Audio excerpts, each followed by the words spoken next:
रहीम यार खान में डाकुओं के हमले में शहीद पुलिस एहलकारों की नमाज जनाजा अदा कर दी गई। वज़ीर दाखिला मोहसिन नकवी, सिविल और अस्करी हुकाम, शोहदा के अहल खाना और शहरियों की बड़ी तादाद ने शिरकत की। पुलिस दस्ते ने सलामी दी। शोहदा के जस्ते खाकी आबाई इलाकों को रवाना कर दिए गए। सदर, वज़ीर आज़म और वज़राए आला की जानिब से हमले की शदीद मज़म्मत। हमले में 12 पुलिस एहलकार शहीद हुए थे। पंजाब पुलिस की जवाबी कार्रवाई में पुलिस एहलकारों पर हमले का मुलजिम बशीर शेर अंजाम को पहुँच गया। तर्जुमान पंजाब पुलिस के मुताबिक बशीर शेर गुज़िश्ता रोज़ पुलिस एहलकारों पर होने वाले हमले के मरकजी मुलजिमान में शामिल था।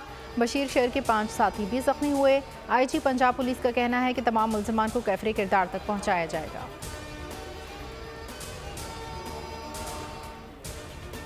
ईरान हादसे में शहीद 28 ज़ायरीन के जस्ते खाकी कुछ देर बाद शहबाज एयरबेस जैकबाबाद पहुँचाए जाएंगे। ज़ख्मी ज़ायरीन को भी शहबाज एयरबेस पहुँचाया जाएगा। खुसूसी तैयारा शहबाज एयरबेस पहुँचेगा।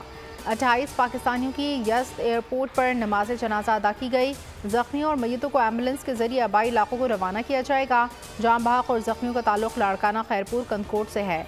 वज़ीर आला सिंध का शोहदा के ख़ानदान को 50 लाख रुपए, ज़ख्मी को फीकस 10 लाख रुपए देने का ऐलान।